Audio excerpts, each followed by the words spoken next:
Imagine trading your future, your legacy, your family's blessing for one single meal. Crazy, right? But what if you were starving, the aroma of warm, savory stew teasing your senses and your stomach clawing for relief? For two brothers, this desperate decision would spark betrayal so shocking it changed their lives forever. Before we dive into this jaw-dropping tale, make sure to subscribe and turn on notifications. You won't want to miss the twists and turns of this ancient rivalry.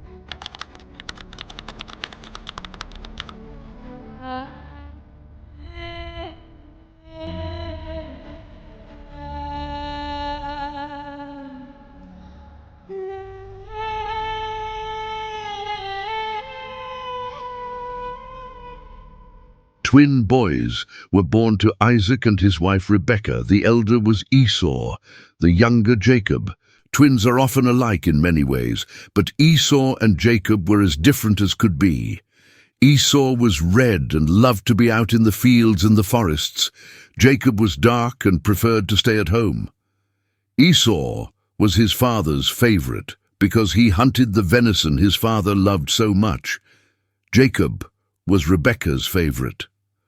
One day, Jacob was cooking what the Bible describes as a mess of pottage, which was some kind of red lentil soup or stew. It must have smelt delicious, for just then Esau came in from his hunting and called to Jacob, "Give me some of that red stuff, for I am starving." Jacob saw his chance and quickly said, "Sell me your rights as the elder son first." "Here am I at the point of death with hunger," replied Esau. "What good is a birthright to me if I die?" "Take an oath," said Jacob, "that if I give you my food, you will give me your birthright." So the strange bargain was struck. Foolish Esau swore away his birthright for a plate of soup. Time passed, and Isaac became so old and feeble that he could hardly see. Feeling he had not much longer to live, he asked Esau to take his bow and arrows and hunt for some of the venison of which he was so fond, and told him that when he came back, he would give him a special blessing. Rebekah overheard this and was afraid that if Isaac were to bless Esau in this way, the blessing might pass by Jacob after all. So she thought out a very cunning plan. She prepared a tasty meal for Isaac herself and told Jacob to take it in to his father, pretending he was his brother Esau. "But," said Jacob, "Esau is a hairy person, and my skin is smooth. If my father were to feel me, I should seem to him to be a cheat, and he might put a curse on me instead of blessing." Rebekah, however, had thought of all that. She dressed Jacob in Esau's clothes and put the skins of little goats on his arms and neck, and sent him into his father's room with the tasty food she had made. "Father," said Jacob as he came into Isaac's presence. "Who are you, my son?" asked the old blind man. "I am Esau," lied Jacob, "your firstborn son. I have done as you told me. Please sit up and eat some of this venison, and then give me your blessing." "How did you find it so quickly?" Isaac asked him. "Because God brought it to me," lied Jacob again. "Come near to me," said his father, "that I may feel you, to see whether you are Esau or not." So he felt Jacob's arms and neck, and then said, "The voice is the voice of Jacob, but the hands are the hands of Esau." Isaac also caught the smell of the fields from Esau's clothes, and so he was quite deceived by Rebekah's trick. He ate the food and then gave Jacob the blessing which should have been Esau's. No sooner had Jacob left his father than Esau hurried in from the hunt, made savory venison for his father, and took it in to him. "But who are you?" said Isaac. "I am Esau, your firstborn son," Esau replied. When the old man heard that, he was very upset. "Who was it then that came in here before you, so that I blessed him with the blessing that cannot be taken from him?" When Esau saw how Jacob had betrayed him, he cried out with a bitter cry, "Bless me too, my father." "Your brother," said Isaac, "has deceitfully stolen your blessing. Is he not rightly named Jacob the supplanter? cried Esau, "for twice he has supplanted me. He cheated me out of my birthright, and now he has cheated me out of my blessing. Have you not kept a blessing for me, my father?" Isaac did give Esau a blessing, but compared with that of Jacob's, it was as the wastes of the desert to rich pasture land. Esau then determined that after his father's death he would slay Jacob. When Rebekah heard that, she warned Jacob to hide until his brother's anger had passed. Making some excuse, she persuaded Isaac to send Jacob away to her old home in far-away Haran to stay with her brother Laban. So Jacob set out on his long flight north to Haran, a lonely and unhappy man. Many strange things were to happen to him before he saw the old home again. Trudging along the dusty road, Jacob halted at many of the resting places on the way when night came. At one of these, he had a very strange experience. Arranging some stones on which to fix a kind of pillow and tucking his cloak about him, he fell asleep and had a wonderful dream. He dreamed that he was lying at the foot of a magnificent staircase which reached right up and into heaven. On the steps of gold were angels of God ascending and descending. Jacob, in his dream, heard God speak to him from above the marvelous staircase. "I am the Lord God of Abraham," the voice said, "and the God of Isaac. The land on which you are sleeping I shall give to you and your children. Your children's children shall be as the dust of the earth. You shall spread to the west, and to the east, to the north, and to the south. And in you and your children shall all the peoples of the earth be blessed. I am with you, and will keep you wherever you go. I will bring you back to this land, for I will never leave you until I have done all I have promised you." When Jacob awoke, he said, "Surely the Lord is in this place, and I did not know." He was full of wonder and awe at the brightness of his dream. "What an awesome place this is," he exclaimed. "It is none other than the house of God and the very gate of heaven." He then took the stone he had used for a pillow and made it a sacred symbol to mark the spot where he had seen this glorious vision. He named the place Bethel, which means the house of God. Jacob felt sure that in this strange dream, God had indeed spoken to him to encourage him, and he continued his journey feeling happy and no longer afraid. He made up his mind that throughout the rest of his life he would worship only the God of heaven. At long last, footsore and weary, Jacob came upon a group of shepherds waiting to water their flocks at a well. Over the mouth of the well, a large, heavy stone had been placed to keep the water far beneath, clean and cool. Jacob asked the shepherds the name of the place, and to his great joy, they told him it was Haran. He then asked the shepherds if they knew Laban, the son of Nahor. They answered that. They knew him well. "And," they went on, "here is Rachel, his daughter, with the sheep." Jacob ran forward to roll away the heavy stone from the well and helped Rachel to water her sheep. He told her who he was, and she ran home to tell her father. When Laban heard this news, it must have recalled to his mind the time, years ago, when Eliezer, Abraham's chief steward, had come for his sister Rebekah as a bride for Isaac. Now here outside was this young man, Rebekah's son. Laban ran to find him and to not bring him into the house.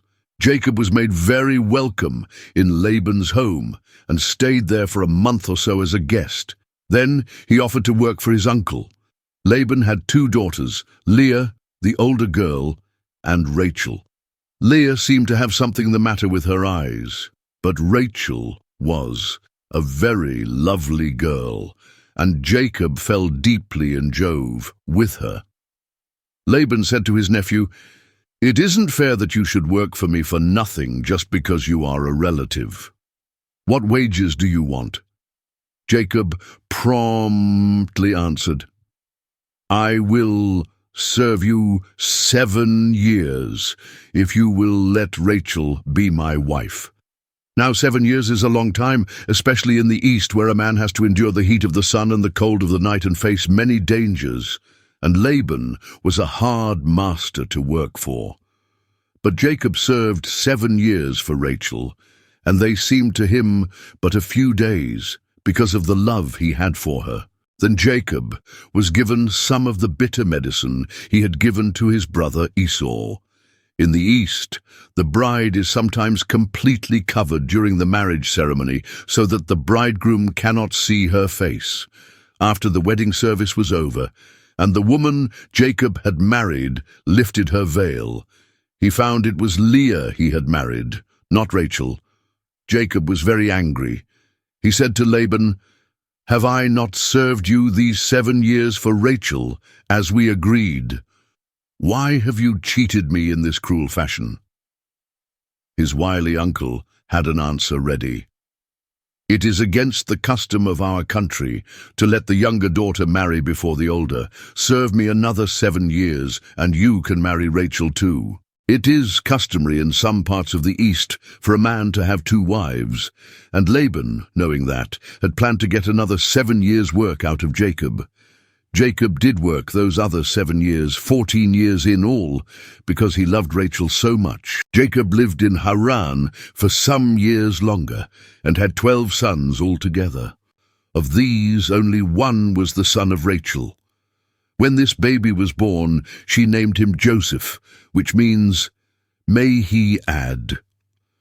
This was really Rachel's way of asking for another son, and long after they had all left Haran, Joseph got a little brother who was called Benjamin. And other sons are Reuben, Jacob's firstborn, gave birth by Leah Simeon, gave birth by Leah Levi, gave birth by Leah Judah, gave birth by Leah Dan, gave birth by Bilhah, Rachel's maidservant Naphtali, gave birth by Bilhah, Rachel's maidservant Gad, gave birth by Zilpah, Leah's maidservant Asher, gave birth by Zilpah, Leah's maidservant Issachar, gave birth by Leah Zebulun, gave birth by Leah. Jacob loved Joseph and Benjamin best of all his sons, because they were the children of Rachel. Later on, we shall see how this was to bring great sorrow to Jacob, and then great joy. By his skill as a shepherd and shrewdness in all his dealings with his wily old uncle Laban, Jacob had become very rich in cattle and servants, so much so that Laban and his sons began to mutter and threaten. Jacob decided that the time had come for him to return home. It was therefore a great cavalcade that moved out of Haran and took the now familiar road to Canaan. Jacob had every reason to be proud and happy, but for one thing, the vengeance of his own brother. Was Esau still angry with him? Jacob thought it best to find out before he ventured home. He sent messengers out to where Esau was living to tell him how God had prospered him in Haran, and to say that he hoped that Esau was no longer angry with him. They came back with the disturbing news that Esau was already on his way to meet Jacob and had with him a band of 400 men. Jacob was very frightened, but he did not turn back. He thought out a plan. He divided his great company into 2 and sent the first half on ahead of the rest, so that if Esau destroyed them in his anger, the remainder would have time to escape. Then he prayed, asking God to protect the women and children. He selected a large present of cattle from his herds and divided them up into several droves.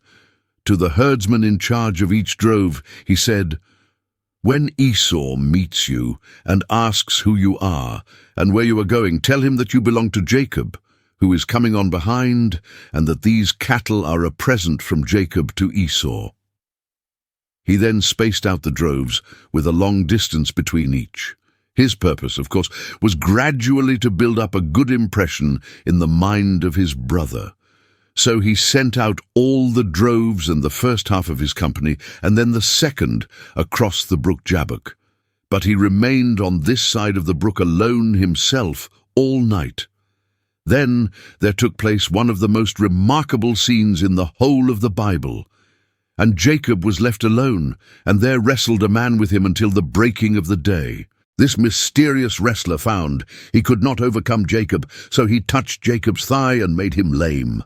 But still, Jacob held grimly on until the strange visitor cried, "Let me go, for the day is breaking."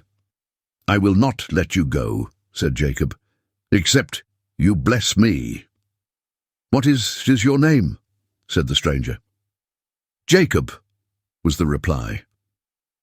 "Your name shall no longer be Jacob," said the voice in the grey dawning, "but it shall be Israel, wrestler with God, for like a mighty prince you have wrestled with God and with men, and you have obtained the victory." Then Jacob said, "Tell me, I pray you, your name." The unknown would not declare who he was, but he blessed Jacob at that sacred spot, which Jacob called Peniel 4. He said, "I've seen God face to face, and yet my life has been spared." Who the mysterious visitor was, and what the strange wrestling could have been, we do not know. Perhaps it means that Jacob was praying very earnestly that as he returned to Canaan, he might be a different and better man. At any rate, from that time Jacob not only received a new name, he also received a new nature. When the morning broke, after that dreadful night, Jacob crossed over the Jabbok, and there on the opposite bank was Esau waiting for him. But all anger had left Esau, and he ran to meet Jacob and embraced him lovingly. With tears in their eyes, they became reunited to one another. One of the first things Jacob did when he returned to Canaan was to build an altar for the worship of God. He called the place by a name which means the God of Israel. In this way, Jacob acknowledged that God had kept all the promises he had made at Beth-el, when Jacob saw the heavenly ladder in his dream and heard the voice from heaven speak to him. Joseph, Jacob's favorite son, was now 17 and able, along with his brothers, to help in tending the sheep. Some of his brothers behaved very badly, and when he reported their misdeeds to their father, they hated Joseph bitterly. They hated him even more when Jacob gave Joseph a special kind of coat, which in eastern countries is worn only by the favorite son and the one chosen to be the heir. Joseph did not make matters any better by telling his brothers of two strange dreams he had. In the first dream, he and his brothers were binding sheaves in the field. Joseph's sheaf stood straight up, while those of his brothers came round and bowed down before it, as if doing homage to Joseph's sheaf. In the second dream, he saw the sun and the moon and 11 stars all bowing down before his star. In eastern lands, dreams are often looked upon as sure signs of what is going to happen sometime in the future, and Joseph's brothers could not mistake what was meant by the dreams. "Do you imagine," they shouted to him in a great rage, "that you are to be our chief and lord it over us?" Even Jacob chided Joseph. "What kind of dreams are these, my son?" he said. "Do you think that I, your mother, and all your brothers are actually to bow down and do homage to you?" All the same, while his brothers were bitterly jealous of Joseph, Jacob wondered if God were not speaking to them all through the dreams. Some time after this, the 10 older brothers had to go out on a long journey to find grazing pasture for the sheep. They had planned to go as far as Shechem, about 50 miles away. After they had been away some time, Jacob said, "Joseph, I would like you to go to Shechem and see if all is well with your brothers and the flocks, and bring me back news." Now it was a long and dangerous journey, and Joseph had no reason to expect a warm welcome from his brothers, but he said bravely, "Yes, father, I will go." When he got to Shechem, his brothers were not there. As he wandered up and down, searching for them, a man asked him what he was looking for. "For my brothers," said Joseph. "Can you tell me where they are?" "Yes," replied the man. "They have moved on from here. I overheard them say they were making for Dothan." So off to Dothan Joseph went. As he came near to the place, his brothers saw him in the distance, and they said to one another, "Here comes the dreamer. Come on, let's kill him and cast him into some pit or other, and we can tell our father that some wild beast killed him. Then we will see what comes of his dreams," they sneered. One of the brothers, Reuben, said, "No, I have a better plan. Let's shed no blood but cast him into a pit and leave him there." Reuben's idea was to rescue Joseph later on. When Joseph came up to his brothers, they stripped off the coat which had annoyed them so much and lowered him into an old, disused well that had gone dry. Then they sat down to enjoy the food Joseph had brought them. As they were eating, a caravan of Ishmaelite merchants with their camels passed by, on their way to trade in Egypt. This gave Judah, the eldest brother, an idea. "What," said he to the others, "is the good of killing our brother? After all, he is our brother. Let us sell him to some of those merchants who pass this way to Egypt." The rest agreed to this, all except Reuben, who was away at this time, probably tending some of the sheep among the flocks farthest away. Joseph was quickly hauled up and sold to some merchants from the land of Midian for 20 pieces of silver. Soon after that, Reuben came back and went to the pit, and when he found it empty, he was very grieved and did not know what to do. It was too late to do anything now, but his other brothers thought they knew what was to be done. They killed a poor little lamb and dipped Joseph's coat in its blood. They then tore the coat here and there. When they returned home, they showed the torn, blood-stained coat to Jacob. "We found this," they said. "See if it is Joseph's coat or not."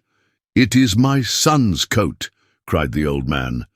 "Old man, a wild beast has devoured him."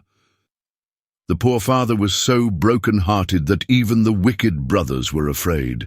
Potiphar, the captain of Pharaoh's lifeguards, was walking through the slave market.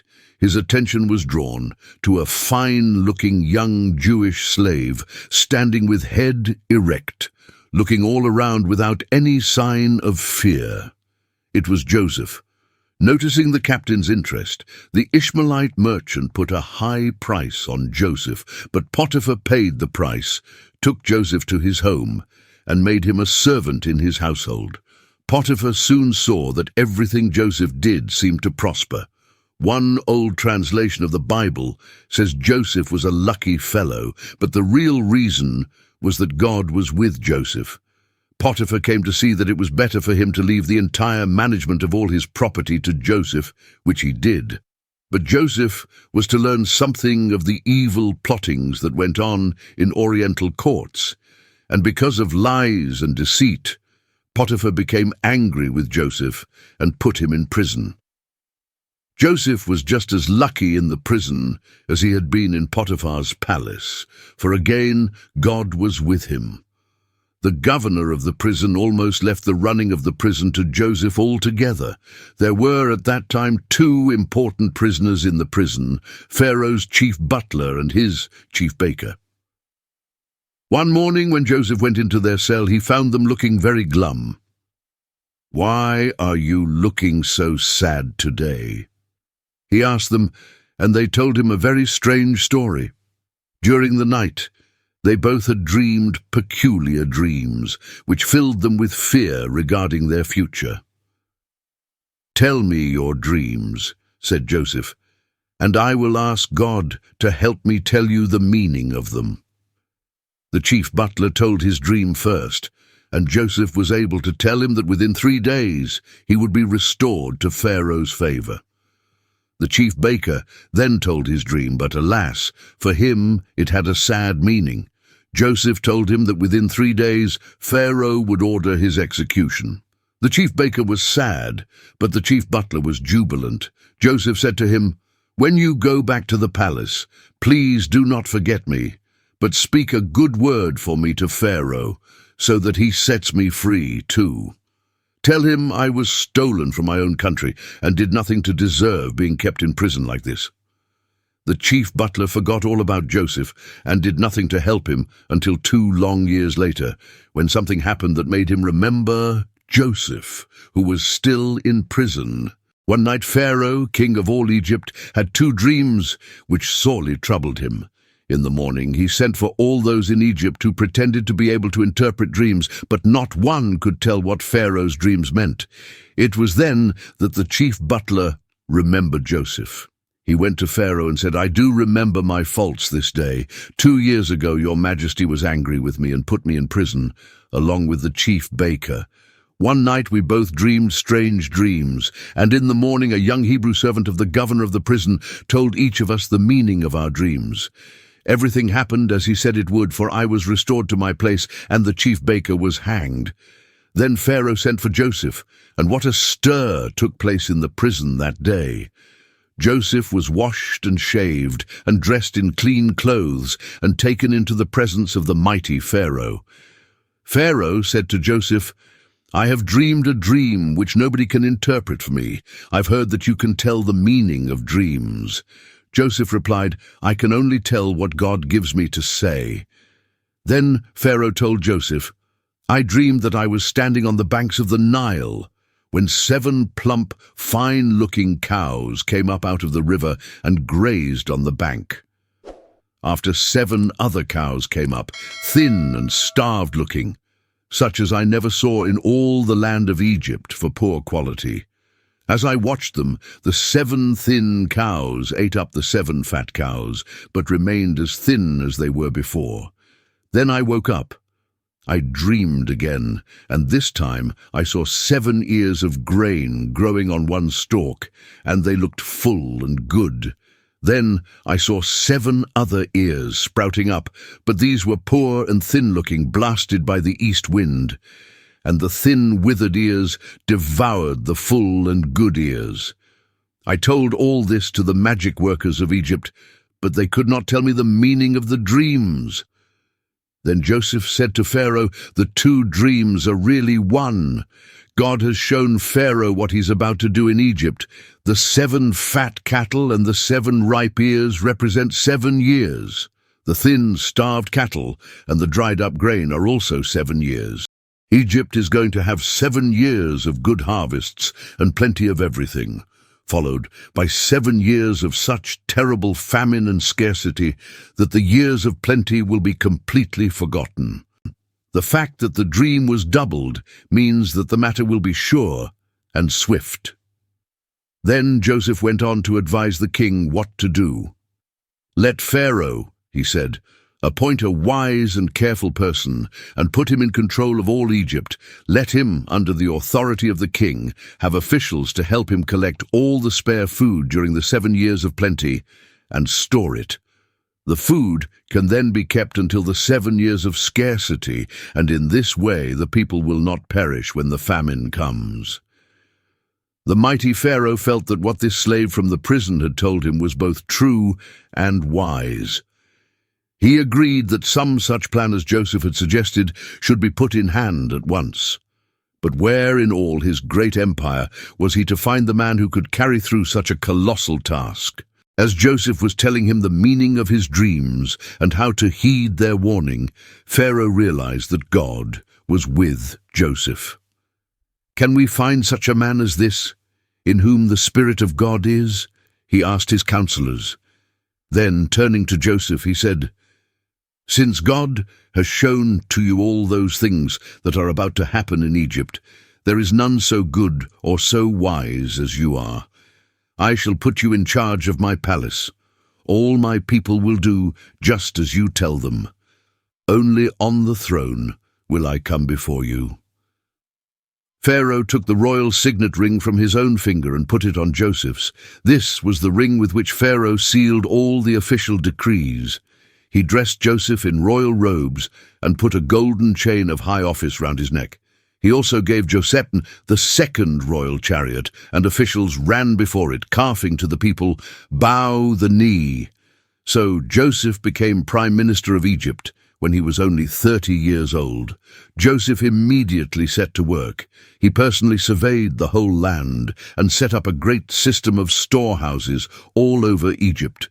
During the 7 years of plentiful harvests, he stored up all the grain that could be saved. Then came the 7 years of terrible famine, when nothing grew in Egypt and the neighboring lands. Elsewhere there was starvation and misery, but in Egypt there was food for all.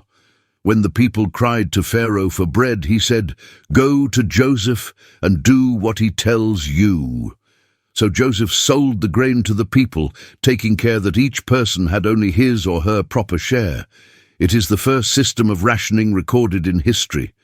Soon the cry arose in other parts of the world, "There is corn in Egypt, and long camel trains, and travelers on donkeys, and even many on foot, trudging over the hot, dusty land, came seeking for food." And it was to Joseph they had to go, Joseph, who had come to Egypt a slave, and was now second only to Pharaoh himself. The news that there was corn in Egypt spread over the famine-stricken world. It even reached the camp of Jacob in Canaan. "Why do you stand there looking at one another?" Jacob said to his sons. "Get you down to Egypt and buy corn there, that we may live and not die." The 10 brothers set out on the long journey south. When they came to Egypt, like all the rest, they had to go first to Joseph. When they came before him, they bowed down with their faces to the ground.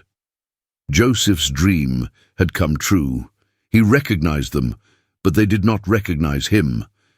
Joseph pretended to speak harshly to them. "Where have you come from?" he demanded.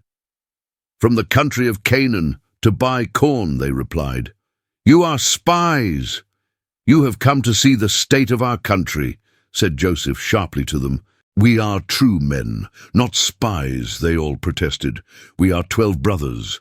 Our youngest brother is in Canaan with our father. We had another brother, but he is dead." Joseph wondered how really sorry they were about the brother they thought dead, and he meant to find out. "We shall see," he said, "whether you are spies or not. I shall believe you when I see this youngest brother you speak of. One of you shall go to fetch him, while the rest stay here in prison." For 3 days they remained in prison, not knowing what to do. Then Joseph, remembering that his father and all the others at home were hungry, said to them, "You may all return home except one. Let him be bound in prison. The rest of you may go back with corn for your starving households, but bring your youngest brother to me, so that I may prove your honesty." As they prepared for their return journey, they muttered to one another, "This serves us right for what we did to brother Joseph. When he pleaded with us to let him go, we refused to listen." Reuben said, "Didn't I tell you not to hurt the boy, and you paid no heed to me? Now comes the reckoning for his death." They did not realize that Joseph was understanding all this, for he always spoke to them through an interpreter. Joseph went into a room and wept as he thought of their cruelty. Then he took Simeon and had him bound before their eyes. The others he sent on their way back, their animals laden with corn.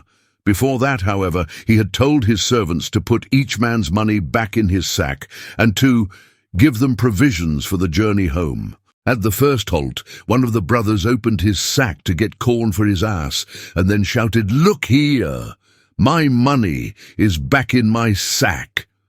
The others rushed to their sacks, and when they found their money had also been returned, they were very frightened. "What is this that God has done to us?" they said to one another. When they reached home, they told Jacob all that had happened, how they had been taken for spies, how the great man had demanded to see Benjamin, keeping Simeon as a hostage, and how they had found their money back in their sacks. Jacob cried out in great grief, "I am being bereaved of all my children. Joseph is gone, Simeon is gone, and now you would take Benjamin. Everything is against me." Reuben pleaded with his father to let them take Benjamin back to Egypt with them. "Put him in my care," he said. "I will answer for his safe return." "Benjamin will not go with you," declared Jacob. His brother is dead, and he alone is left. If anything were to happen to Benjamin, I would surely die of a broken heart." The corn was nearly all finished.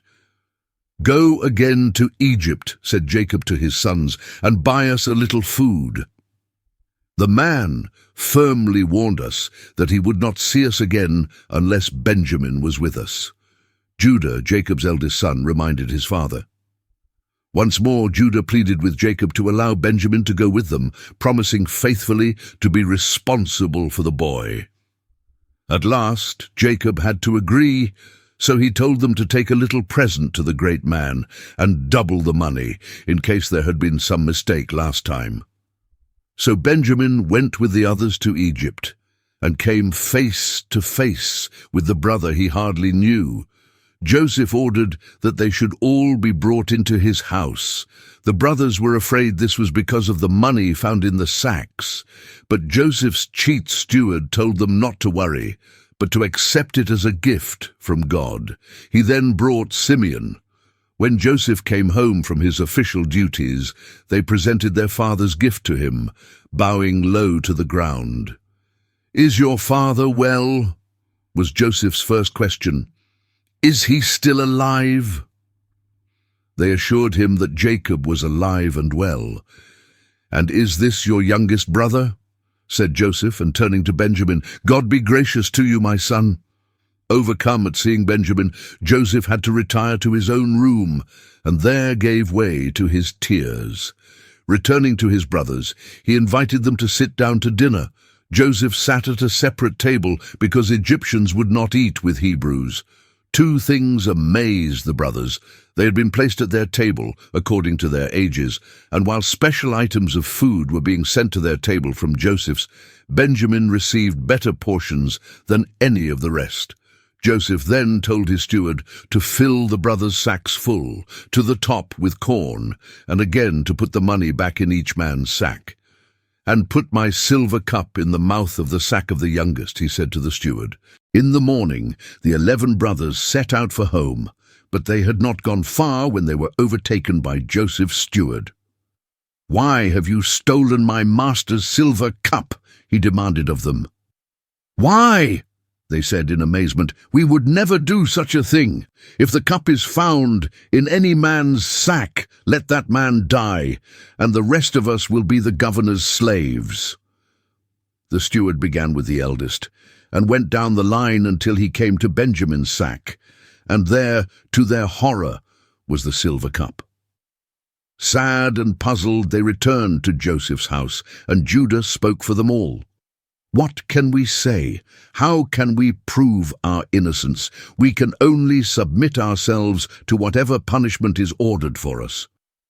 "Nay," said Joseph, "I will punish only the one who stole the cup. The rest of you may go home." Perhaps Joseph wished to find out if they would betray Benjamin as they had betrayed him. But the brothers had learned their lesson. Judah said to Joseph, "We had to plead long with our father to let Benjamin come with us. If we go back without him, father will die of very grief. Made myself responsible for the lad. Let me stay in his place, for could not bear to see my father's grief if the boy is not with us." Then Joseph could not restrain himself any longer. "I am Joseph," he declared to them, "your brother whom you sold into Egypt. But do not be grieved with yourselves, for God did but send me before to save your lives by a great deliverance.